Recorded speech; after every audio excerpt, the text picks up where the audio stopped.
d'eau et d'électricité actuellement en Côte d'Ivoire. C'est dans cette histoire que j'ai compris que les Maliens sont sages. Depuis hier, je suis sur les réseaux sociaux et puis je leur dit, Dieu, j'espère que les Maliens ne vont pas tomber sur les vidéos là-haut, j'espère que les Maliens... Non, les Maliens ne disent rien. Les Maliens sont occupés à faire autre chose.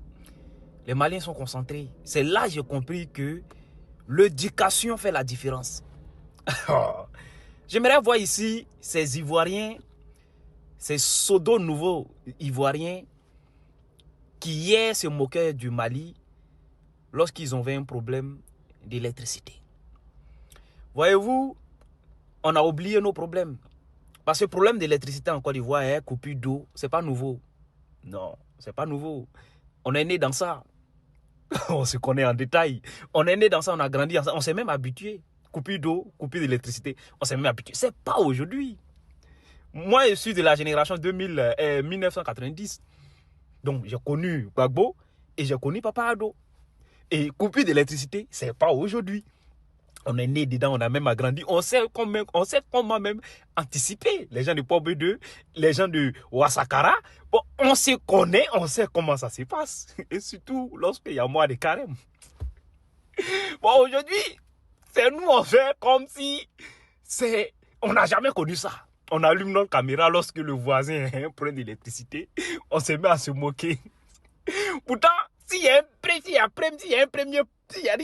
peuple qui sait anticiper les coupures de courant et d'électricité, c'est le peuple de la Côte d'Ivoire. En tout cas, les Maliens n'ont rien dit. Jusqu'à là, les gars regardent, j'ai dit ouais, non, les Maliens sont sages. Imaginez l'inverse. Ko anga kuranko ko a furabe Alassane de bolo ko anga tagay nara ko mini gadda o kuma nga amna fo olu fana ka ko binyini ka gele doni ola siso antan wasa do anga central la nolu bana watimina alanga anga wasa do anga kambila la ani barato bunu misela anga wasa do lula anga yera mohora ta shekeli note amna fo nandare siso ko ta fura de parce que olu fana fe amna fo olu fana ka tigalindi niveau mini ka surunya antala nga utan sigi kuyi nya wakli bala sibiri ambe boyan wati mina nya fo awiyengo kabi silinya korla la ni mali fintila ka dona ni siterni kema wolonfla ani koy o fana ko fe et surtout wuliga jom munumbe no ni abeka dadigi ke jatgali wole keborola kay zone konnala Sikaso zone konnala Kidal zone konnala ani centre konnala presque mali fambela jele fenga kerenkerenela bulu fa babe mali ni Mauritanie frontière wuliga jombi sera bulu fa babe oka nya fiengo wala saka o action ka olu saboter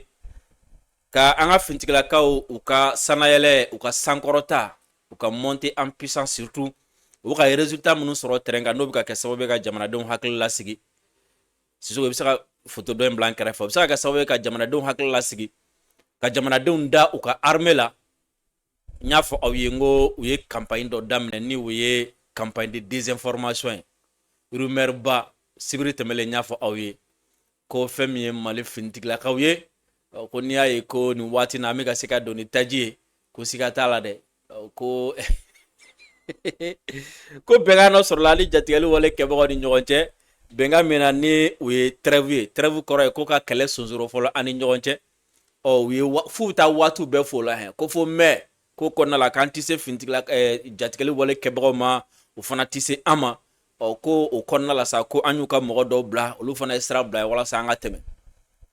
siso sibiri nyenu kuma fiya wanya fiyengo à partir de sibiri ngo a communication ngabna na intensifier ko sobe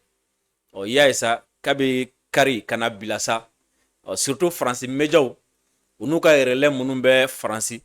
munumbe Côte d'Ivoire munumbe Amérique o kerenkerenela feme France 24 ni RFI kabe dugu jara R1 u bebe publication kurake waywa soni Jeune Afrique bi sendo ala kan désinformation ka a charin kosobe a désinformation ngele ka a boro a source ka émission ke iyeya ni woye Anne Sophie Ave makoren musomi nommé aka audition nyakoro Sénat konna la 2024 a virobe alisa akoko olutim malla nga olubna wulika job bela jelenke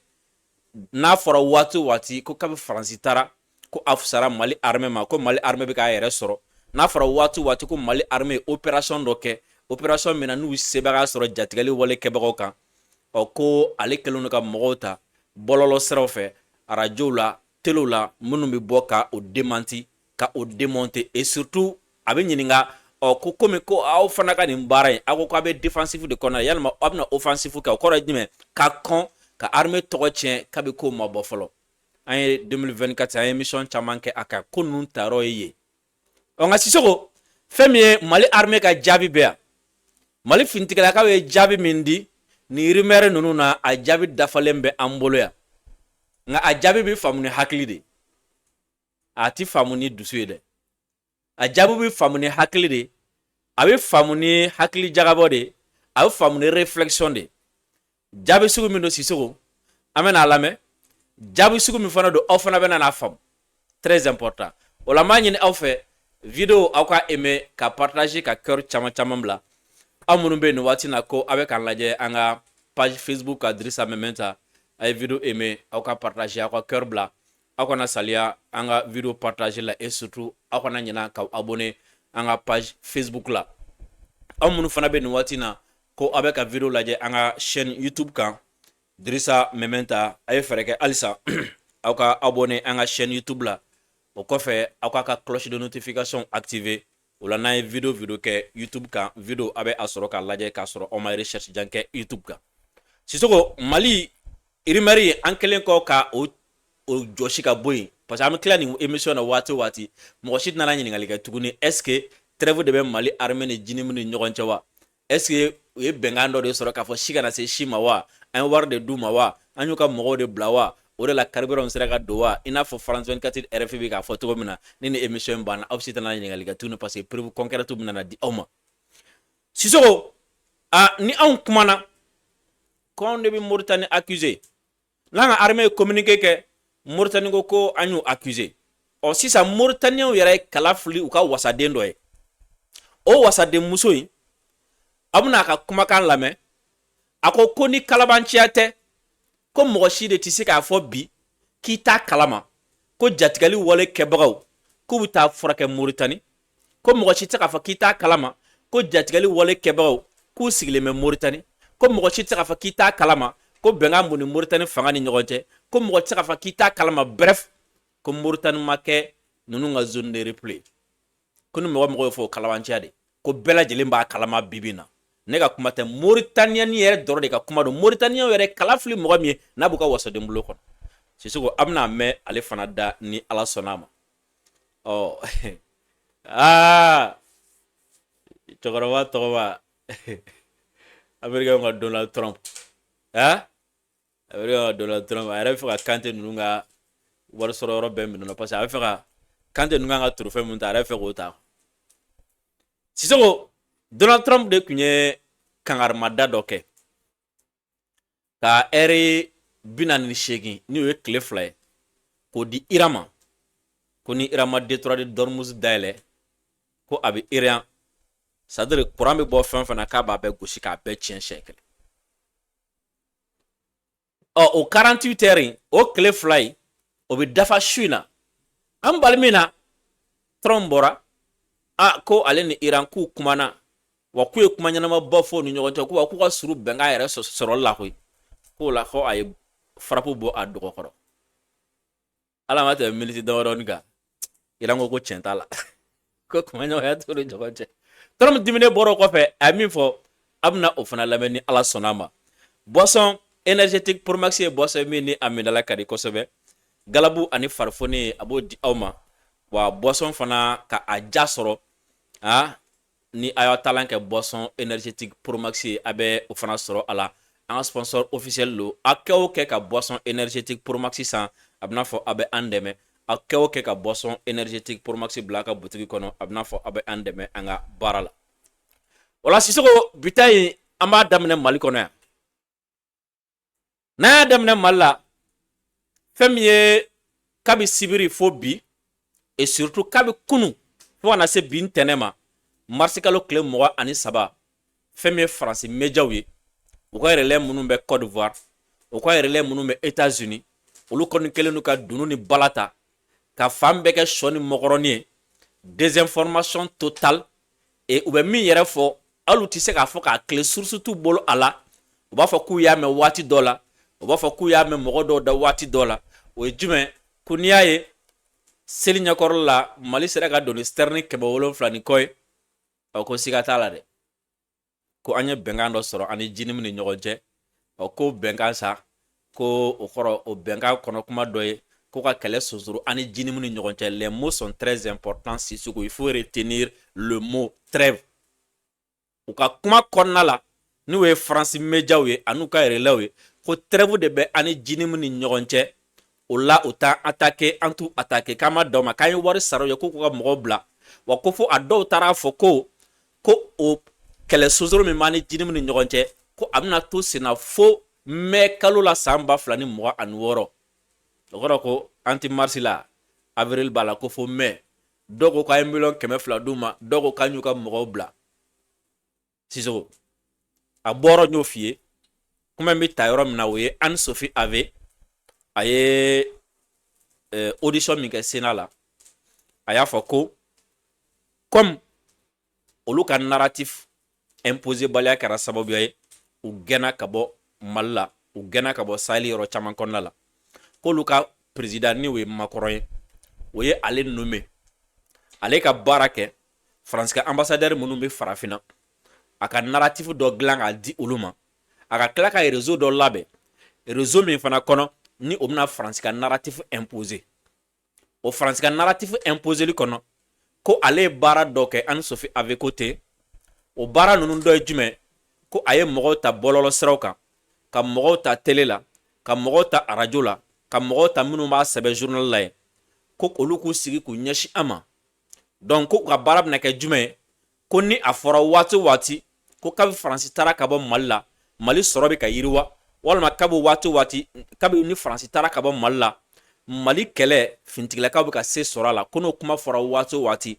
ko o kumakɛlaw o journal ka o démenti u ka o démonter i b'a dɔn démonteli ni démentili fana tɛ kelen ye démentili o ye k'a fɔ nin kuma min fɔra ne ma a fɔra ko ne ye nin fɔ tiɲɛ tɛ n m'a fɔ o ye démentili démonteli kɔrɔ ye jumɛn a fɔra ko nin ko in kɛra ka na ni daluya ni daluya ni daluya k'a yira k'a fɔ ko a fɔra min kɛra tiɲɛ tɛ a bɛ n'a fɔ n'i ye pièce monter k'a démonter kɔrɔ k'a waraka ka bɔ ɲɔgɔn na k'a nkalontigiya donc Anne Sophie ko ale bɛ o baara la wa fana ko baara in daminɛ ko gɛlɛyaba kɛra ale ni France 24 ni RFI ni ɲɔgɔn cɛ parce que k'olu kun tɛ ka sɔn a sago ma ko nka baara taa ɲɔgɔnya kɔnɔna la ale y'a fɔ olu ka ɲɛmɔgɔ ye désormais aw tɛ se ka France ka nafolo minɛ gouvernement tɛ se ka wari di aw ma aw ka tila k'aw ban ka gouvernement ka baara kɛ kabi o fana kɔfɛ fɛn min ye Alain Foucault ye o gɛnna ka bɔ RFI la fɛn min ye Claude Sia ye o gɛnna ka bɔ France 24 la Claude Sia yɛrɛ y'a fɔ o don na n y'a video kɛ a la yan nɔ ko RFI fana k'u bɛ fɛ ka gɛn ka bɔ yen mun na parce que ko a bɛ ka kuma dɔ fɔ min b'olu ka narratif contrôle o kɔrɔ ko RFI ni France 24 ye u ka instrument san minnu b'u ka narratif imposer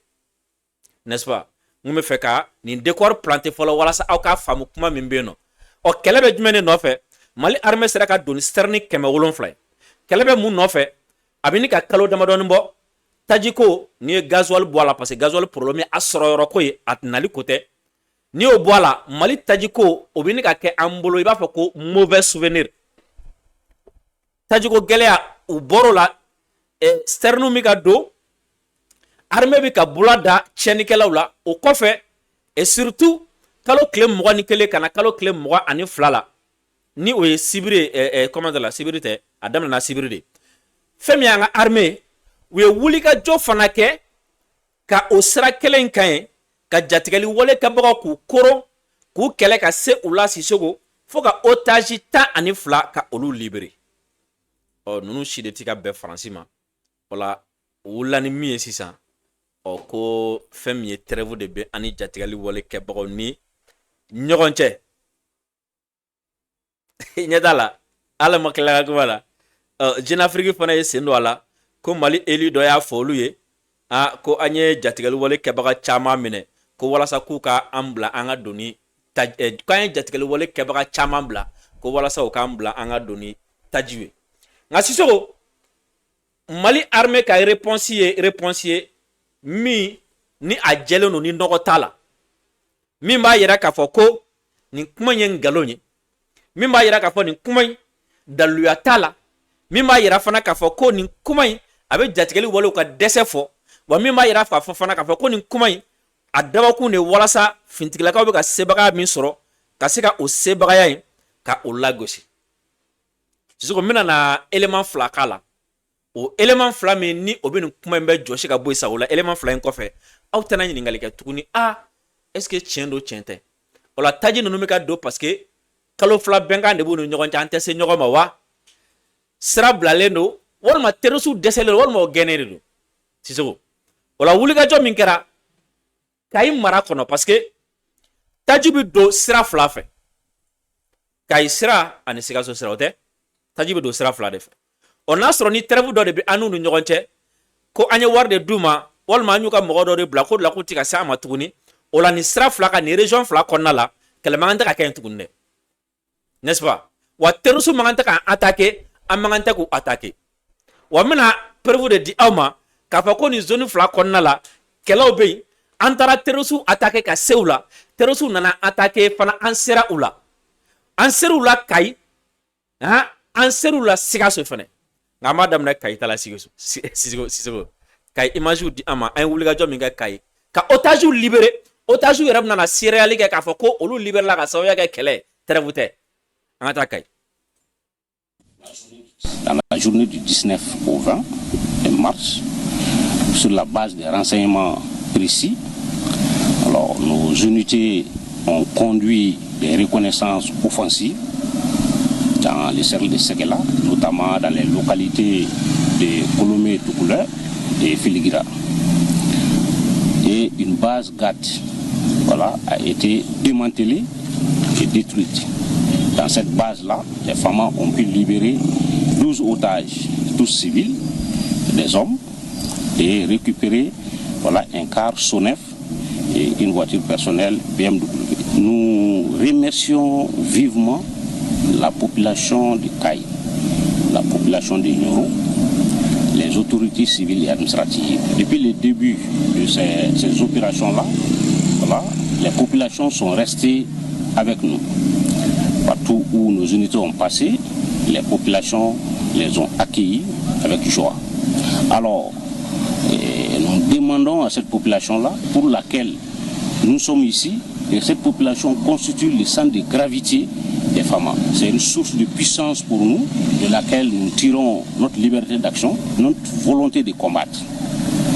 Et si cette population, dans une certaine mesure, est avec nous, alors nous sommes sûrs et certains que nous allons mener toutes nos opérations avec succès. Donc nous les invitons à collaborer, nous les invitons à rester sereines, nous les invitons à comprendre que les femmes sont là pour elles et les femmes se battront nuit et jour dans tous les domaines, dans les airs et sur terre pour assurer leur sécurité et garantir leur libre circulation. Les GAT seront recherchés et détruits partout où ils se trouveront. Et nous le disons sans risque de nous tromper, que les populations de Kayi et Nioro vivront en paix. Ces populations-là vont circuler librement et leurs biens aussi circuleront librement sur toute l'étendue de la région administrative de Kayi et de Nioro. On a été arrêté au mois de septembre 2025. Hier, on a vu l'intervention du secteur 7 qui nous ont permis de libérer. On ne peut que remercier les forces armées maliennes pour leur intervention d'hier. Sisoko aw tulo bɛ an ka nin guerrier min mankan na nin de colonel major Karim Traoré ale ye PCA tactique théâtre 7 ale ye o ɲɛmɔgɔ ye o commandant do ale de tun bɛ nin wulikajɔ in ɲɛma fɛn min ye min ni a kɛra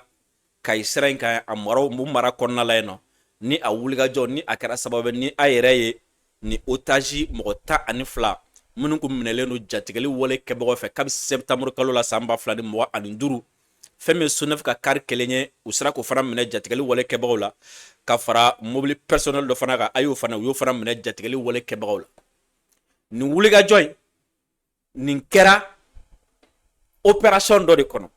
n bɛna a communiquer kala ye ka sɔrɔ k'a walawala ye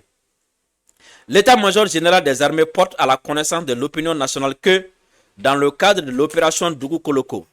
les FAMA ont entrepris une opération de recherche dans la zone de Kaï du 14 au 21 mars 2026. Ko ka bɛɛ lajɛlen ladɔnniya Sisoko ko fɛn min ye an ka finitigilakaw ye k'u ye wulikajɔ dɔ kɛ c'est-à-dire u y'a labɛn k'a bila sen kan Kayi mara kɔnɔna la ka bɔ marisi kalo tile 14 na ka na se fo a tile 21 ma san 2026. Cette opération, principalement conduite dans les zones de Yelimane et Segala, fait suite à celle menée à Ambidedi et Diboli. Sisoko ko nin wulikajɔ min ni a bilala sen kan Yelimani ani Segala mara la ko a kɛra wulikajɔ de kɔfɛ min kɛra Ambidedi ani Diboli. N ye n da don o la o kuma la k'o ɲɛfɔ ye ni hakili b'a la. Les forces terrestres ont ainsi localisé et détruit des refuges terroristes dont 2 bases importantes à Medina Kaï, faisant une quarantaine de morts dans les rangs ennemis, parmi lesquels un important chef terroriste. Sisoko ko an ka finitigilakaw ka nin duguma momoni nin duguma baara in ko a kɛra sababuya de jatigɛli wale kɛbaga nu ko k'u ka daga beleleba 2 ko k'o ci ponbonboloki Medina Kaï ko fɛn min ye tiɲɛnikɛla nu ye jatigɛli wale kɛbaga nunu ko mɔgɔ 40 ɲɔgɔn ko olu ni cuari la wa o mɔgɔ 40 na ko u ka ɲɛmɔgɔba dɔ bɛ a la u ma ɲɛmɔgɔ in tɔgɔ fɔ o tɔgɔ fɔli an ka n'o tɔgɔ fɔ n b'a ɲini u yɛrɛ fɛ u ka n'a fɔ parce que u b'a bɛɛ kalama déjà ni ye ɲɛmɔgɔba tɔgɔ fɔ n'a sɔrɔ ni ci min dira ma ou bien u y'a bila baara min na o n'u y'a dɔn ko fagara o bɛna dɔn k'a fɔ ko complot ko détectera quoi u t'a complot wɛrɛ tracé. Dans la foulée, nos forces ont libéré 12 otages précédemment enlevés par les groupes armés terroristes et récupéré une quantité importante d'armes, de munitions ainsi que divers biens volés aux populations de Kaï et Nioro. Soko ko nin wulikajɔ kɛra sababu ye an ka finitigilakaw ye otage 12 minnu kun jasora jatigɛli wale kɛbaga u fɛ. O kɔfɛ ko u ye kɛlɛkɛminɛ caman de minɛ u la o kɛlɛkɛminɛ na marifakisɛ caman fana minɛna u la ani mɔgɔw bololafɛn wɛrɛw minnu ye Kayikaw ni Ɲɔrɔnkaw ta ye. Des drones à usage kamikaze, des radios TYT, plus de 3000 litres de carburant et d'autres effets militaires ont été récupérés. O kɔfɛ ko u ye drone dɔ minɛnu la u bɛ drone minnu utiliser comme kamikaze drone minnu u bɛ bɔ min don a la n'u bɛ t'u yɛrɛ ci ko fɛn min ye arajo fana minɛna u la u bɛ kuma arajo minnu fɛ ko fɛn min ye taji ye o litiri 3,000 o fana minɛna u la ani kɛlɛkɛminɛ wɛrɛw o fana minɛna u la. Par ailleurs, 3 véhicules dont un bus de la compagnie Sonef ont été récupérés et ramenés à Kaï en vue de leur restitution à leur propriétaire. Sisoko ko nin bɛɛ lajɛlen kɔfɛ ko bolimafɛn saba min kɔnɔna la ni Sonef ka kari kelen bi a la ko o fana minɛna jatigɛli wale kɛbaga ninnu na k'u nana ni u ye Kaï walasa u bɛ se ka di u tigiw ma cogoya min na. Quant aux otages libérés, ils ont été aussitôt pris en charge par les FAMA et font actuellement l'objet de contrôles médicaux avant de rejoindre leurs familles respectives. Comme mɔgɔ 12 min ni o kun ye otage n'olu fana minɛna terroriste ninnu na k'u taara ni olu fana ye ka taga n'u ye kɛnɛya tigilamɔgɔw fɛ yen u k'u fari sɛgɛsɛgɛ k'a lajɛ k'u ka kɛnɛya togo ta k'a lajɛ n'a sɔrɔ ni min kan ka furakɛ ou bien ni fɛn wɛrɛ min kan ka ko n'o baaraw banna waati min na k'u b'u bila u t'u ka so. L'état-major général des armées félicite les forces engagées dans cette opération pour leur détermination et leur bravoure et rassure nos concitoyens qu'aucun groupe armé n'échappera à leurs actions tant qu'il portera des armes sur le territoire national. Ko ka bɛɛ lajɛlen hakili la sigi wa fana ko ka a fɔ tiɲɛnikɛlaw ye ko jɛkulu de bɛ yen nɔ ko ni marifa de b'i bolo Mali dugukolo kan i tɛna to yen terroriste ninnu ko i tɛna to yen Sissoko ni communiqué kɛra kuna se ni mars kalo tile 21 san 2026 ni ye jaabi kun fɔlɔ ye yalima a fɔra ko trêve bi Mali ni Djinnim ni ɲɔgɔn cɛ u tɛ se an ma an tɛ se o ma fo ka taga se mai kalo la n'est-ce pas ni opération dun daminɛna kabi le 14 mars fo kana se le 21 mars ma ni o ye kuna sini ye alors que trêve ko kuma dun bɔra waati jumɛn o ye kabi sibiri ye o ye kuma daminɛ o waati donc o kɔrɔ k'a kɛra ka kɔn o ɲɛ est-ce que trêve bi ni mɔgɔ min ni ɲɔgɔn cɛ i wulila ka to ka base fila détruit ka otage minɛ o la i ye kari min fana minɛ k'o filmer k'o yira jama la o trêve ye trêve sugu jumɛn nga laɲini dɔnnen don n bɛ tila ka n da don o yɔrɔ la Sissoko preuve filanan ye jumɛn armée ka jaabi filanan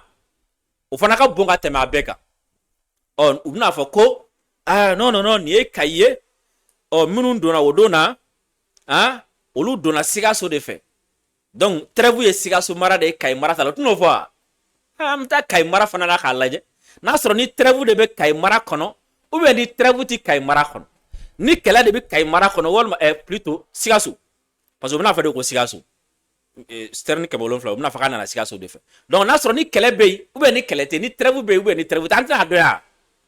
ni élément filanan ye min ye jaabi ye k'a yira aw la k'a fɔ ko trêve tɛ dɛ fagali dɔ bɛ ka da o kan sa min ka jugu ka tɛmɛ a bɛɛ lajɛlen kan élément filanan o ye kunun dimanche an fintilakaw ye min da terroriste kan Sikaso an ka jɛ an k'o image la ɲɔgɔn fɛ Sissoko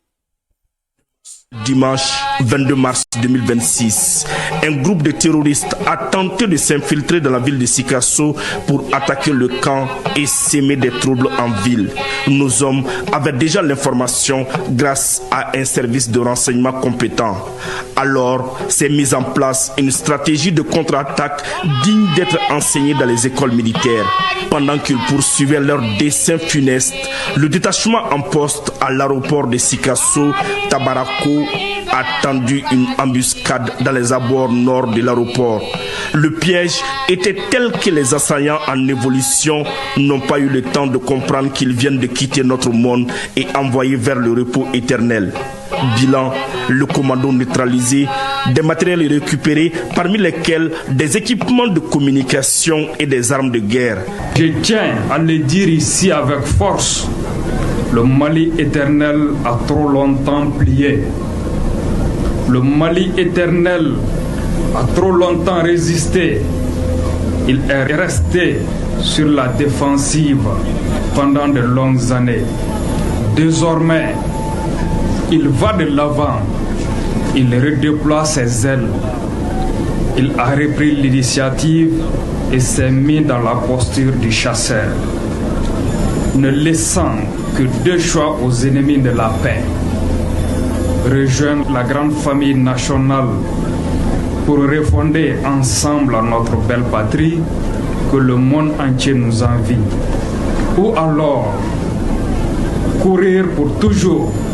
sans jamais s'arrêter jusqu'au jour inévitable où nos forces les enverront au repos éternel. Sissoko ni ye Sikaso kunnafoni kunu kari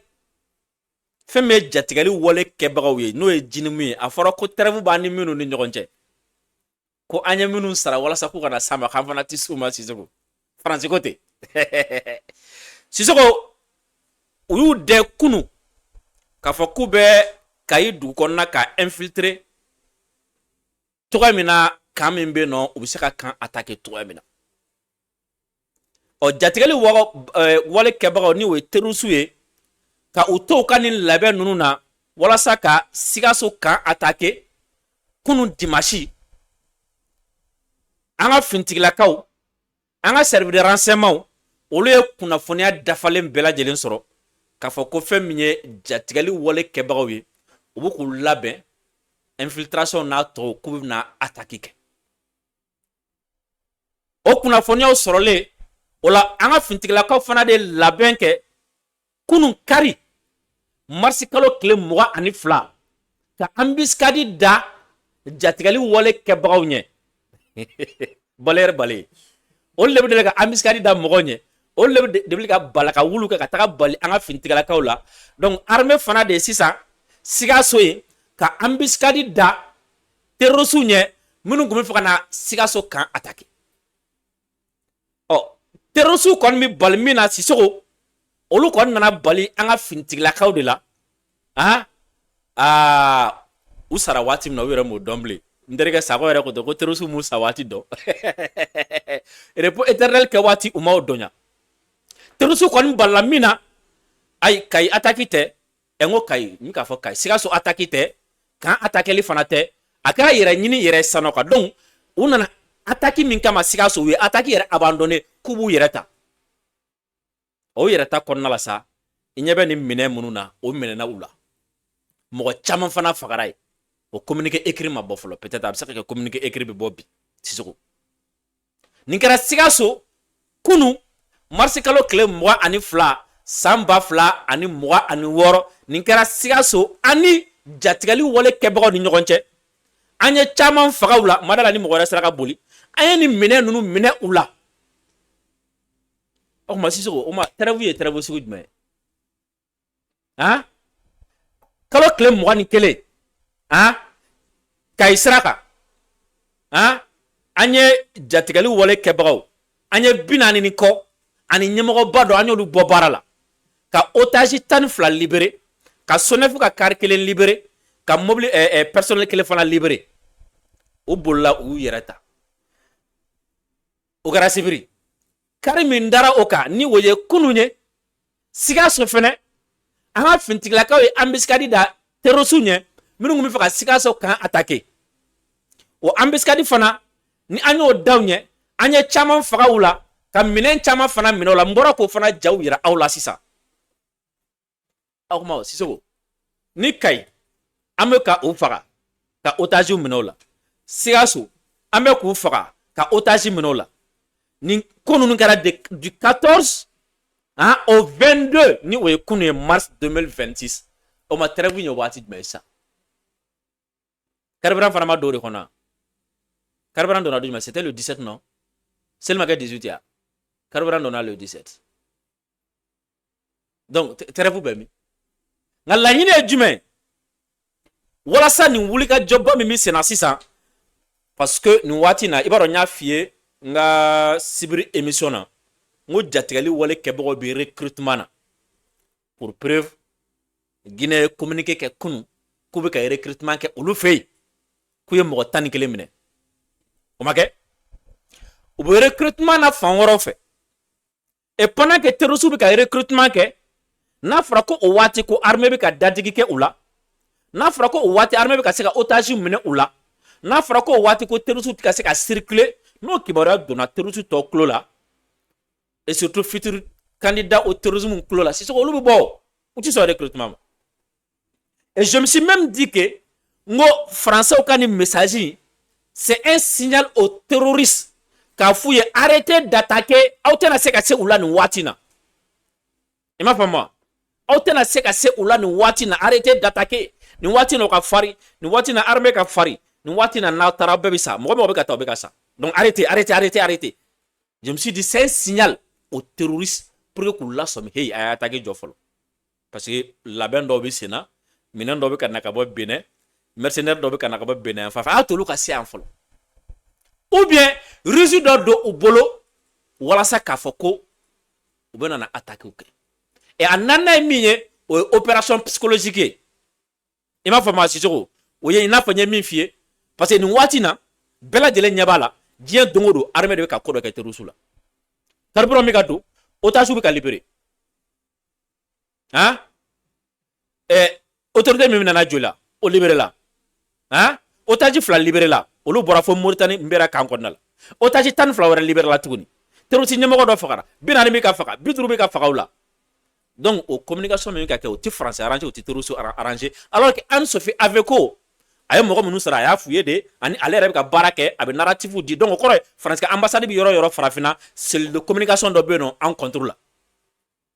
parce que a ko n'ale baara kɛ a b'a di ambassade ma, a bɛ ambassade dɛmɛ ni a ye. Donc o France ambassade bi yɔrɔ yɔrɔ cellule de communication bɛ yen nɔ an juguya la.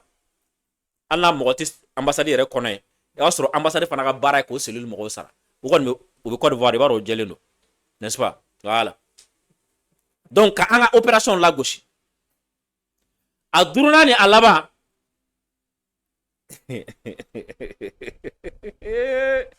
o ye AES ko ye quoi. U bɛ fɛ ka yɛrɛ yɛrɛ de quoi k'a fɔ ko AES jamana ninnu k'u bɛ ka ɲɔgɔn tara yi quoi, ko pendant que dɔw bɛ ka kɛlɛ kɛ, dɔw bɛ ka taga bɛnkan kun ni jatigɛli wale kɛbagaw ni ɲɔgɔn cɛ quoi. O la ni koni fitinin kɛra dɔrɔn dɔ tɛna siga dɔ la. Sisoko ko bɛɛ filɛ nin ye. Nin prévu o bɛ bɛɛ bɔ, n'est-ce pas? Ni armée ka jaabi ye ka ɲɛsin nin rumeur ninnu ma. Rumeur yɛrɛ tɛ sa, parce que rumeur o ye ŋunuŋunu kuma ye, nin tɛ ŋunuŋunu kuma ye, nin ye France médiaw ka ngalon ye. On appelle ça des informations. On appelle ça fake news. Ni o de ye quoi. K'a daba kama ka ngalon kɛ kunnafoniya ye k'a di mɔgɔw ma. O de ye désinformation ye quoi. Walasa au lieu que k'e kunnafoni, e kunna bɛ siri de o. Parce que ngalon de dilanna ka di ma comme kunnafoniya. O bɛ o baara de la. So o hukumu kelen kɔnɔna la an bɛ fara joona an bɛ don Mauritanie. An bɛ fara joona an bɛ don Mauritanie. M'a ɲini fɛ ka video nin kala an ka lajɛ. Nin ye Mauritanie ye. Nin ye Mauritaniens yɛrɛ kala fili mɔgɔ min ye. Nin Mauritanie autorité dɔ ye. Nin Mauritanie élu dɔ ye. A bɛna min fɔ aw bɛna mɛn ne bɛna mɛn Sisoko. A kala an ka lamɛn. Parce que ici en Mauritanie, les terroristes qui sont dans le Mali, le Niger et tout, c'est ici leur place pour faire une retraite, pour venir, pour se soigner, pour prendre des armes, pour s'entraîner. Et je ne peux pas savoir comment la France, l'Europe et l'Amérique, avec tout leur système de renseignement, ils n'ont pas encore pu savoir ça. Parce qu'il n'y a pas un jour ou deux qu'on n'entend pas qu'il y a un parmi eux qui est ici à l'hôpital militaire, qui est en train de se soigner, ou toujours les militaires qui viennent là-bas vers Nema, vers Ayoun, ils nous disent que toujours il y a des terroristes qui viennent là-bas pour s'entraîner avec eux dans les camps, pour venir se refétailler, pour prendre des armes, de nourriture et de tout. De toutes les manières. Et la Mauritanie leur soutient. Pour que eux aussi, au retour, de leur soutenir pour leur grande, leur grand projet, la grande Dawlat al-Bidan, de Sahara, comme je l'ai déjà dit, jusqu'au Niger, jusqu'au Mali, Niger et tout. Ça veut dire que, ici aussi je lance un appel, pour leur dire que s'ils sont en train de lutter contre la terrorisme, il faut faire seulement des recherches. Moi, je les invite de venir, de faire des recherches pour voir. Ils vont voir avec leurs yeux. Et ils vont toucher. Je lance un appel pour tout le monde, tout humain, de venir nous soutenir. Parce que la Mauritanie, c'est un pays de non-loi, un pays d'esclavage, de racisme. De pays là où l'humain n'est même pas humain. Ça veut dire qu'on a besoin, premièrement, d'être humain et avoir nos droits et être. Pour que la Mauritanie soit un pays. La Mauritanie n'est pas encore un pays. C'est une boutique pour les morts là où il pille. Il prend les biens seulement pour se refaire, pas autre chose. Ça veut dire qu'on a besoin d'un pays. On n'a pas encore un pays. C'est ça qu'on veut. Sisoko ni Mauritanie wasaden dɔ ye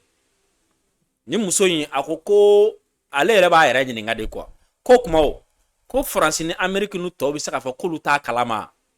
ko k'a fɔ ko fɛn min ye terroriste minnu bɛ Mali Burkina Niger attaqué ko est ce que ni jamana ninnu bɛ se k'a fɔ k'u t'a kalama k'a fɔ ko ninnu bɛ taa furakɛ Mauritanie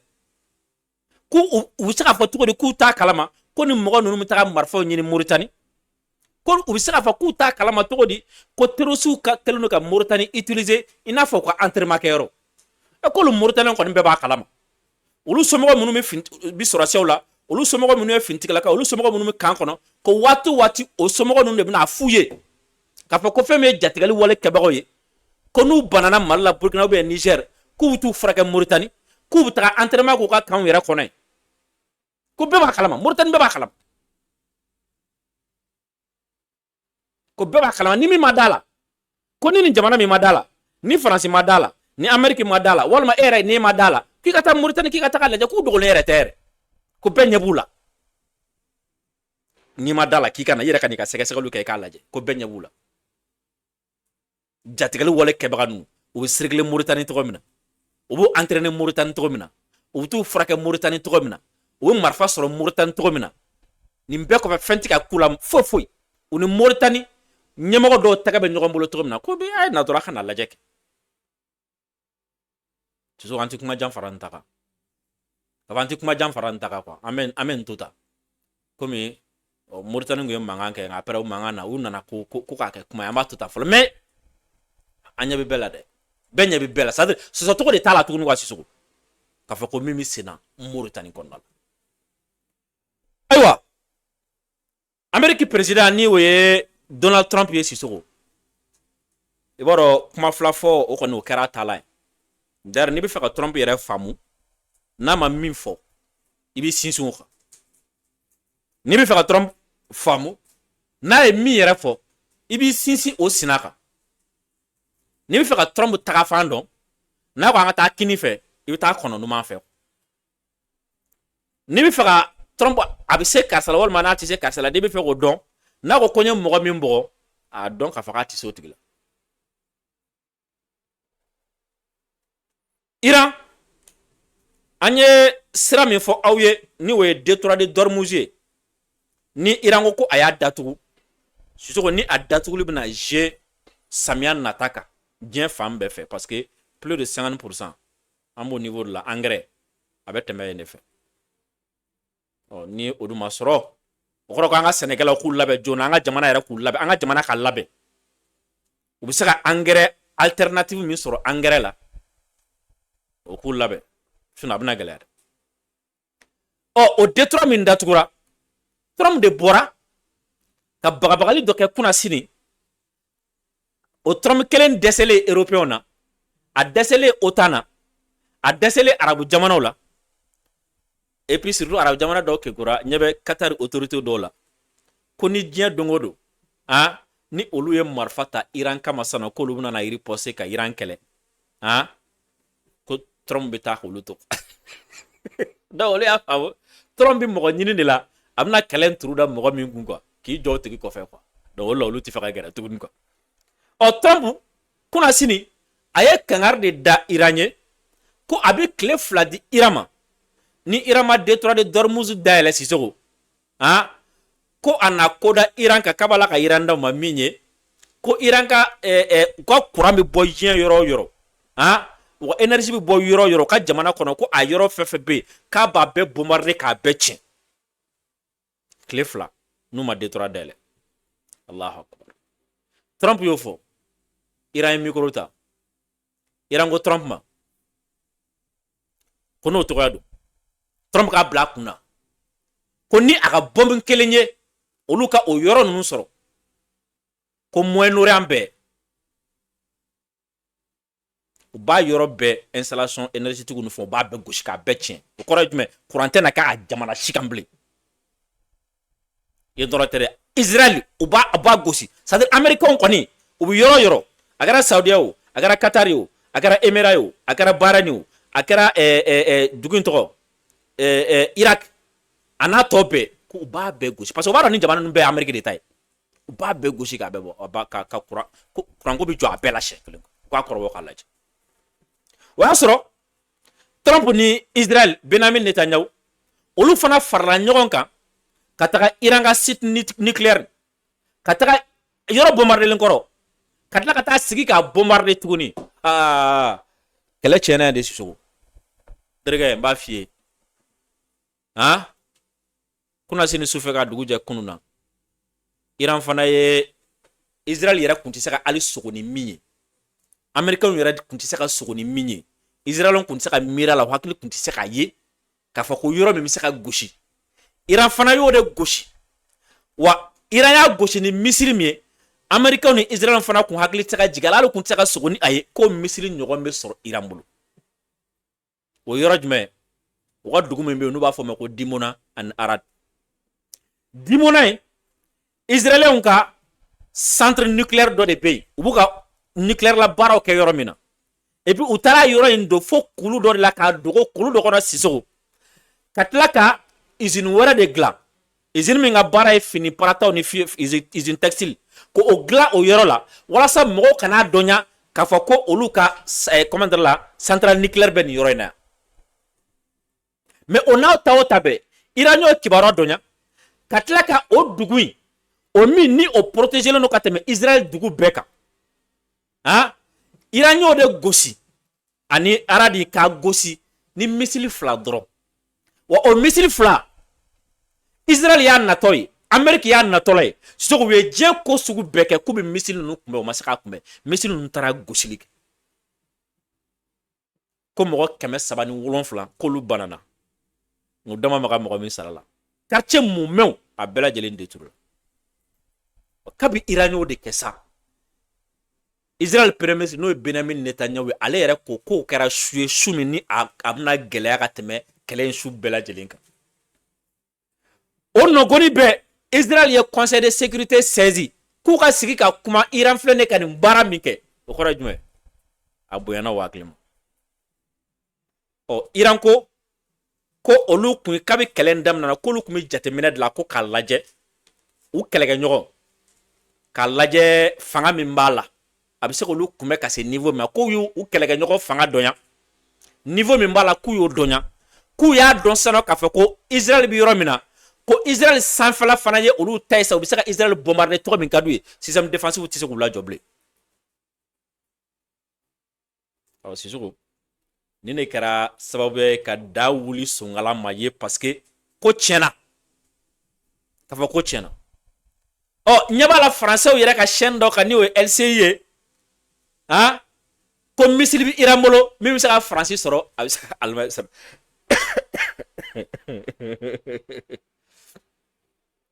ɔ an sigilen don sa ka Trump ka 48 heures kɔnɔ nin bɛɛ lajɛlen kɛra o 48 heures o bɛ dafa su in na Trump kɔni y'a ye solution tɛ yen n'a ye Iran bon o kɛlen don parce que kɛlɛ min yɔrɔ min na i b'a dɔn Amérique bɛ se ka Iran gosi Iran fana bɛ se k'u ka intérêt gosi Israël bɛ se ka Iran gosi Iran fana bɛ se k'u gosi quoi donc c'est comme si hein kɛlɛ bɛ niveau min na n'i ye bolokura kelen kɛ na n fana bɛ se ka bolokura 3 k'i la donc a tɔ ye jumɛn min kɔgɔlen don min bɛ se ka bolokuru caman kun sa o de bɛ sebaaya sɔrɔ ani min dumuni kɛ k'i fa min ni jalen don min ni ka gɛlɛn o de bɛ sebaaya sɔrɔ sisan o la an bali min na tilegan na an hakili ko Trump bɛna ordre de di k'a fɔ ko su na bɛɛ k'u ka bombardement daminɛ Trump balila ka bɔ ni publication min ye a ka réseaux sociaux ka Sisoko ka filɛ nin j'ai le plaisir de vous annoncer que les États-Unis d'Amérique et l'Iran ont eu ces 2 derniers jours des échanges très constructifs et fructueux en vue d'un règlement complet et définitif de nos hostilités au Moyen-Orient. Trump ko ale nisɔndiyalen bɛ anw ladɔnniya hein a nisɔndiyalen bɛ anw ladɔnniya k'a fɔ ko tile 2 min tɛmɛna k'o kɔnɔna la ko Amérique ni Iran k'u ye kumaɲɔgɔnya nafamabaw kɛ u ni ɲɔgɔn cɛ minnu bɛna kɛ sababu ye n'u bɛna na badabada bɛnkan sɔrɔ kɛlɛ min filɛ senna ka kɛlɛ in ban pepewu. Compte tenu de la teneur et du ton de ces discussions approfondies, détaillées et constructives qui se poursuivront tout au long de la semaine, j'ai donné instruction au département de la guerre de reporter toute frappe militaire contre les centrales électriques et les infrastructures énergétiques iraniennes pour une période de 5 jours. Oko kadaka ni kuma ɲɔgɔnya ba min bɛ ka kɛ olu ni Iran ni ɲɔgɔn cɛ a nafa kama ani kuma yɛrɛ fɔcogo kama c'est à dire kuma ninnu bɛ ka kɛ ni bonya ye cogo min na a bɛ ka kɛ karama kɔnɔ cogo min na a bɛ ka kɛ ɲɔgɔn faamu kɔnɔ cogo min na k'o kama ko ale y'a fɔ a ka ministre min bɛ kɛlɛ kunna ko u ka Iran u ka kuran bondow ko k'u ye k'u to yen fɔlɔ tile 5 d'u ma u kana se u ma ko o kɔnɔna la ko kuma ɲɔgɔnya min nana to sen na u ni ɲɔgɔn cɛ fo ka taga fɔ ko bɛnkan sɔrɔla. Sous réserve du succès des réunions et discussions en cours, je vous remercie de votre attention, président Trump. Sisoko, ni Trump ka ni publication mi, ni a daminɛ yɛrɛ la, Trump dit quoi? J'ai le plaisir de vous annoncer. Et Sisoko, e de ko Iran mi ka bɛn ɲini. I ko k'i ye Iran bombarder ka tiɲɛ. I ko k'i ye Iran mago sa. I ko k'i ye Iran ta tiɲɛ. Ko foyi ti Iran kɔnɔ bilen. Ko Iran de bɛ boli la bɛnkan nɔfɛ. O bɛnkan kuma fɔli, Iran de kan ka nisɔndiya wa? A kan ka kɛ Iran de bolo seli ye wa? A kan ka Iran de bolo fête ye wa? A kan ka Iran de bolo nisɔndiya ye wa? Ou bien e min ye sebagaya sɔrɔ, o bɛ kɛ e de bolo seli ni nisɔndiya ye. Donc c'est comme si Trump yɔrɔ min na bi, c'est un plaisir ni a sera ka kuma ni Iran autorité ye. C'est comme si Trump yɔrɔ min na bi, ça sera un bonheur pour lui ni a sera ka négociation sɔrɔ ni Iran ye. C'est comme si Trump yɔrɔ min na bi, Trump ka bonheur sirilen de don Iran ka kuma ɲɔgɔnya la. En d'autres termes, Trump de bɛ degun kɔnɔna la bi. Ça nin b'o de yira ko. Trump tilala nin kuma fɔli la ani Iran k'a fɔ tiɲɛ tɛ, anw ni Amérique tɛ kuma la, kuma t'an ni ɲɔgɔn cɛ, trêve t'an ni ɲɔgɔn cɛ, bɛnkan t'an ni ɲɔgɔn cɛ, an tɛna sigi yɛrɛ. Trump ye fɛn o k'a kelen de bɛ k'a ka sogo kɛ k'an n'an tɛ kuma la. Trump kelen min y'a f'i ye ko kuma fila fɔ t'a déranger. Trump tila ka segin ka kuma ta tuguni Sisoko. Bi journée kelen kɔnɔna la. A ye kuma ta ka min fɔ, an bɛ jɛ k'o lamɛn ɲɔgɔn fɛ. Dès demain, nous pourrions faire sauter toutes les centrales électriques qui ont coûté des millions de dollars à construire. En un seul tir, vous savez, tout s'effondrerait. Et pourquoi est-ce qu'on ne le ferait pas? Ils ont dit qu'ils voulaient faire un deal, et c'est aussi ce que nous voulons.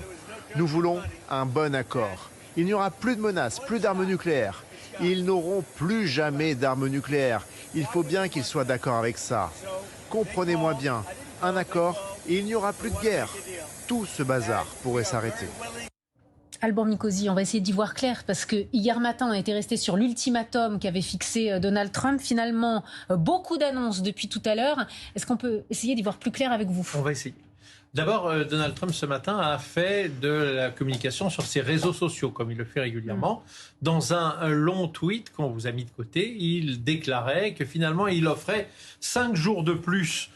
aux Iraniens, puisqu'il y a des conversations, je cite, très bonnes et productives qui permettent une résolution complète et totale de nos hostilités au Moyen-Orient. Il a donc donné l'ordre, l'instruction au département de la guerre de reporter toute frappe militaire contre les infrastructures énergétiques pendant 5 jours. Donc ça, c'était un premier pas. Puis, il a pris la parole, c'est ce que nous venons de voir, au pied de l'avion qui le mène. Il part à Memphis, dans le Tennessee. Donc, il est parti de Floride et comme souvent, au pied de l'avion, il répond aux questions des journalistes. Et là, il est allé beaucoup plus loin que dans son tweet. D'abord, il a dit qu'il y avait des discussions, mais qu'ils avaient même trouvé avec l'Iran des points d'accord, je cite, majeurs, disant qu'en substance, les Américains voulaient l'uranium enrichi des Iraniens et qu'il y a de réelles possibilités d'accord sur l'uranium enrichi. Tout en disant cela, il continue de menacer de bombarder, je cite, allègrement, si les discussions avec l'Iran échouaient.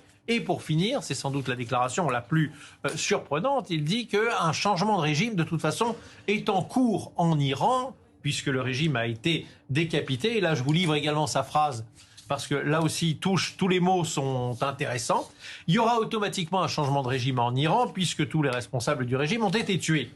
Nous négocions actuellement avec des gens que je trouve très raisonnables, très solides, très respectés. Peut-être que l'un d'entre eux sera celui que nous cherchons pour prendre la place de guide suprême. Vous voyez qu'il y a beaucoup d'informations, comme souvent avec Donald Trump. Qu'est-ce qui est vrai? Qu'est-ce qui est contestable?